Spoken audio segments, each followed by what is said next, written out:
무슨 소리? 원하시오. 상관없어 잡히고 가라기. 또 야구도 못했죠? 이해 보지 뭐, 봐봐. 나도 보리지어 너밖에 아버서가는 아멘 ସମସ୍ତେ ଠିକ ଜାଣି ସାରିଲୁଣି ସେ କିଏ ଆଉ କୋଉ ପରିଚୟ ନେଇ ଏଠିକି ଆସିଛି। ବାବା 40 ବର୍ଷ ଭିତରେ ଆପଣ ଅନେକକୁ ଅନେକ ଶିକ୍ଷା ଦେଇଛନ୍ତି, ଅନେକ କଥା ବୁଝେଇ କହିଛନ୍ତି। ଥିଲେ ଥାଉ ପଛେ ଗୁଣ ହଜାର ଚରିତ୍ର ନଥିଲେ ସବୁ ଅସାର। ହେଲେ ସେ ନିଜେ ଜାଣି ଜାଣି ଅମଟେ ପାଦ ଖସିଲେ, ନିଜ ଚରିତ୍ରକୁ ଅସାର କରିଦେଲେ।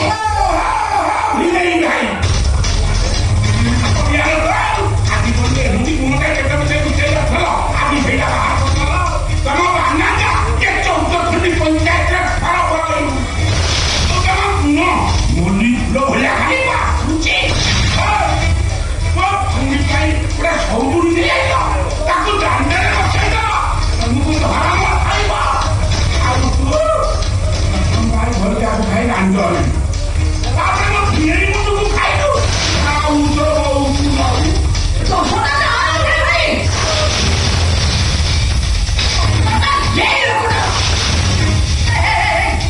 ଏ ବର୍ଷର ଯଦି ଦେହର ଭୋକ ମେଣ୍ଟେଇବା ପାଇଁ ଏତେ ଇଚ୍ଛା ହେଲା, ତାହେଲେ ହୋଟେଲ ଚାଲିଗଲନି, ଲଜ୍ ଚାଲିଗଲନି, ଚାଲିଗଲନି। ଏ ବର୍ଷର ତମେ ମୋ ପାଇଁ ଶତ୍ରୁ ବନେଇଯାଇଥିଲ, ମୋ ପିଲାମାନଙ୍କ ପାଇଁ ଶାବକ ବନେଇଯାଇଥିଲ। ଆରେ ତ ମୋ କଥା ଟିକେ ଶୁଣ, କିଛି ନବୁଲି ଆସୁଛି କାହିଁକି ଦେଉଛ? ମୋ ତରଫକୁ କାହିଁକି କୋଉ ପରିସ୍ଥିତିରେ କୋଉ ଉଦ୍ଦେଶ୍ୟରେ ଘରକୁ ଆଣିଛି ଟିକେ ବୁଝିବାକୁ ଚେଷ୍ଟା କର। ପ୍ରକୃତରେ ସିଏ ହଉଛି ମୋ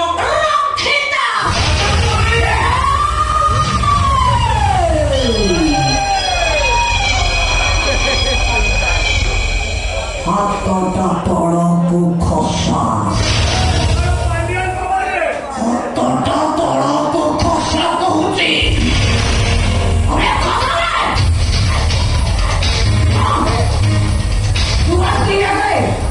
ମୋ ଉପରେ ସ୍ୱାମୀ କରିବା ଚାହିଁ କରୁଛ ନା ମୋ ପ୍ରେମୀ ଦେଖାଇ ଯାଉଛ? ମୁଁ ତମକୁ ସଫା ସଫା କରିଦେଉଛି, ଯଦି ଏ ପରିବାର ମଙ୍ଗଳ ଚାହୁଁଛ ତାହେଲେ ଯେତେ ଜଲ୍ଦି ପାଠ ସେଇଟାକୁ ଏ ଘରେ ବିଦା କରିଦିଅ। ତାହେଲେ ଏ ଘରେ ସମସ୍ତଙ୍କୁ ମାରି ଦେଇ ଏ ଘରଟାକୁ ମଶାଣି କରିଦେବି, ମଶାଣି।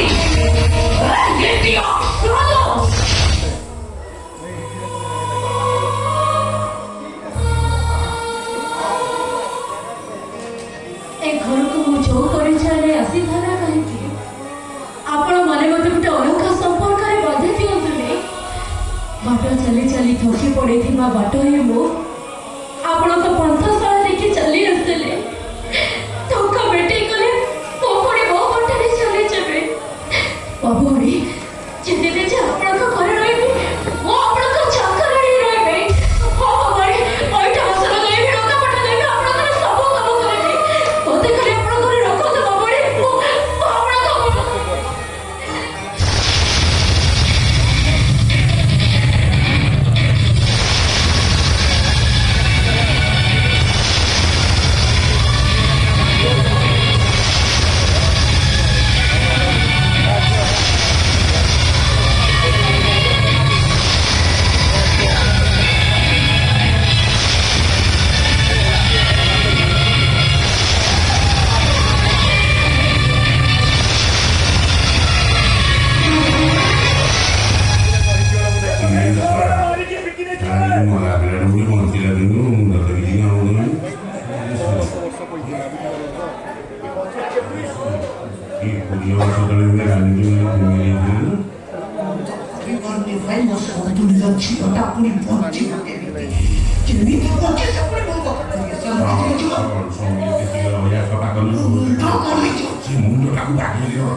अरे भाई भौणी कौन एमती फुसुर मुसुर हो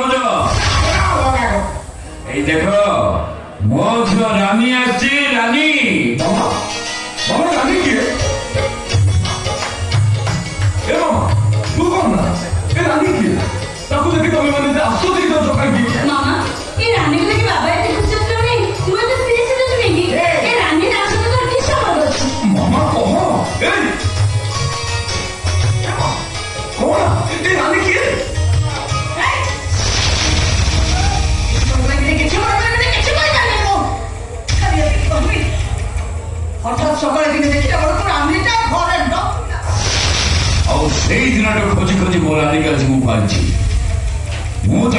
ବାପାଙ୍କ ଜାଣିଛମାନେ ସେଇଠି ମୋ ଘରେ ମୋରି ପାଖରେ ରହିବ। ତାମାନେ ରାନୀ ଆମ ବଡ ଭଉଣୀ। ମୁଁ ତାକୁ ଅପା ବୋଲି ଡାକିବି? ଅପା କିଏ ଅପା? ତମ ବାପା ତୁମକୁ ମିଛ କହୁଛନ୍ତି। ରାନୀର ଚେହେରା ସହିତ ୟା ଚେହେରା ମିଶିଗଲେ ଇଏ ଯେ ରାନୀ ହେଇଯିବ ଏ କଥାଟା ଭାବିବା ଏକଦମ ଭୁଲ। ରାଜେଶ୍ୱରୀ ଅର୍ଥକୁ କାହିଁକି ଅନର୍ଥ କରୁଛ? ଆରେ ମୁଁ ମାନୁଛି ସେ ମୋ ରକ୍ତର ସୃଷ୍ଟି ହେଇ ନଥାଇପାରେ, କିନ୍ତୁ ଧର୍ମ ତ ସେ ମୋ ଝିଅ। ଭଗବାନ ତାଙ୍କୁ ମୋ ପାଖରେ ରାଣୀ ଯୋଟେଇଛନ୍ତି। ସେ ଏଇଠି ମୋରି ଘରେ ମୋ ବଡ ଝିଅ ହେଇ ରହିବ, ମତେ ବାପା ବାପା ବୋଲି ଡାକିବ। ଆଉ ବୁଦ୍ଧି ନାହିଁ କଣ? ପେଟରେ ପେଟେ ଉଡ଼ି ଖୁନ୍ଦିକି ରଖିଛନ୍ତି ବିଲେଇ ଗଲା ବିଲେଇ। ଆଉ ସେ ଗୋଟେ ଝିଅକୁ ଧରି ଆଣି ନିଜ ଝିଅ ବୋଲି କହିଦେବେ। ଆମେ ତାକୁ ତ ବିଶ୍ୱାସ କରୁଛୁ। ଶୀଘ୍ର ଏଠୁ କଣ୍ଟିଆ ବାହାର କର, ତାହେଲେ ଭବିଷ୍ୟତରେ କାନ୍ଦୁ ଥାକୁ ଲୁହ ପଛୁ ଥାକୁ କାନ୍ଦୁ ଥାକୁ ଆଉ ତ ବୋଉକୁ ନଉ। ନାଇଁ, ମୁଁ କହୁଛି ମାନେ ସେ ଏଇଠି ଏଇ ଘରେ ରହିବ।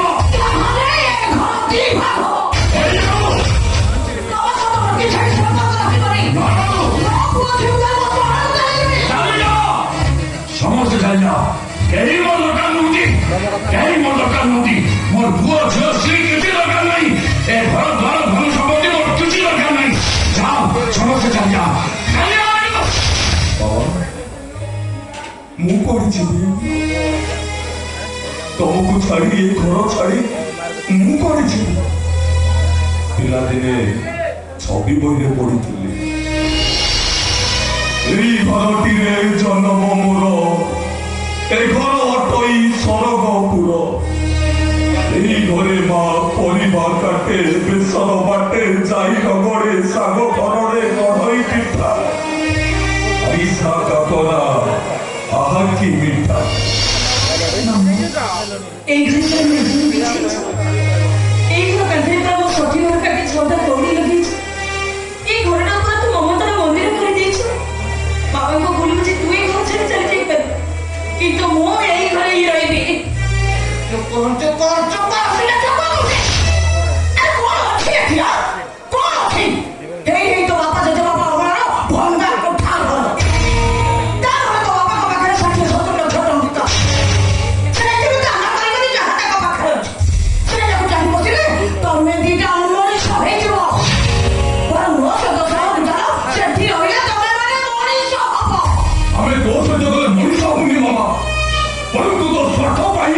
ଆମ ଭାଇ ଭଉଣୀ ଦି ଜଣଙ୍କ ଭବିଷ୍ୟତକୁ ନଷ୍ଟ କରିଦବ। ମାମା ତୋ ମନକୁ ତୁ ବୁଝେଇ ଦେଲୁ ମାମା। ଏ ମନ୍ଦିର ସମାନ ଘରକୁ ଛାଡ଼ି ଆମକୁ ଛାଡ଼ି ତୁ ସହରକୁ ଯା ନା। ମୁଁ ତତେ ହାତ ଯୋଡୁଛି ମାମା, ମୁଁ ତ ଗୋଡ଼ ତଳେ ପଡୁଛି। ବାଟରେ ଚାଲୁ ଚାଲୁ ଝାଡ଼ି ପଡ଼ିଲେ ପାଟିରୁ ଯୋଉ ଶବ୍ଦ ବାହାରି ଆସେ। ସ୍କୁଲରେ ସାରଠୁ ବେତମାଡ଼ ଖାଇଲେ ପାଟିରୁ ଯୋଉ ଶବ୍ଦ ବାହାରି ଆସେ, ସେ ଶବ୍ଦ ହେଉଛି ମା। ଯାହାର ପଣତ ଶ୍ରୀମନ୍ଦିର ମୁଖ, ଯାହାର ବଡ଼ 22 ପାହାଚ, ସେ ସବୁ ଆମ ପାଖରୁ ଦୂରେଇ ଦେଇ ଆମକୁ ମାରିଦେଇ ନା ଲୋକ। ଓ ତଳେ ହାତ ଯୋଡୁଛୁ, ତୁ ଗୋଟରେ ପଡୁଛି। ତୁ ଏ ଘର ଛାଡ଼ି ଚାଲି ଯା, ତୁ ଏ ଘର ଛାଡ଼ି ଚାଲି ଯା। ଯାଉ ପାଖରେ ସେଇଟା ରକ୍ତ ମାଂସର ଗଣା ସରିଲେ ନୁହେଁ, ସେଠି ମୁଣ୍ଡ ବାଡ଼ିଲେ ମୁଣ୍ଡ ଫାଟି ରକ୍ତ ଝରିବ ସିନା କିଛି ଲାଭ ହବନି। ଯାଉଛେ ତାକୁ ଯିବାକୁ ଦିଅ, ଯାଉଛେ।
ଶୋନ ସେ ପାଣି ତ ଦେହରେ ବାଜିଲେ ତୁ ବଦ ହେଇଯିବୁ ତ ଆମ ମାମା ହିଁ ରହିବ ଏ ବାବା ମୋତେ ତୁ ହାତ ଯୋଡୁଥିଲ ମାମା ତୁ ଏ ଘର ଛାଡ଼ିଲା ଜାଣ ତୁ ଆରେ କାହିଁକି ତା କଷ୍ଟ ମୁଁ କିଛି ବୁଝିପାରୁନି ଯିବାକୁ ଯଦି ଚାହୁଁଛି ଯାଉଛି ହେଲେ ଶୁଣ ରାଜେଶ୍ୱରୀ ଯିବା ପୂର୍ବରୁ ମୋ କଥାକୁ ଶୁଣିଯାଅ ଆଜିଠୁ ଏ ଘର ସହିତ ତମର କୌଣସି ସମ୍ପର୍କ ରହିବନି ଏ ଘର ତମର ନୁହଁ ମୋ ପିଲାମାନେ ତମର ନୁହନ୍ତି କି ମୁଁ ତମର ନୁହଁ ତମ ଦେହ ମୋର ନୁହଁ କି ତମ ମନ ବି ମୋର ନୁହଁ କିନ୍ତୁ ତମ ଦେହରେ ଗୁଡ଼େଇ ହେଇଥିବା ଶାଢ଼ୀଟା ହଉଛି ମୋର ଯିବା ପୂର୍ବରୁ ସେ ଶାଢ଼ୀଟା ମତେ ଦେଇଥାଅ ମୋ ପିଲାମାନେ ଯେତେବେଳେ ତମ କଥା ମନେ ପକେଇ ଆଖିରୁ ଲୁହ ଗଡ଼େଇବେ ସେ ଶାଢ଼ୀରେ ତାଙ୍କ ଲୁହକୁ ମୁଛି ଦେଇ ମୁଁ ତାଙ୍କୁ କହିବି ତମ ମାଟା ମରି ଯାଇଛି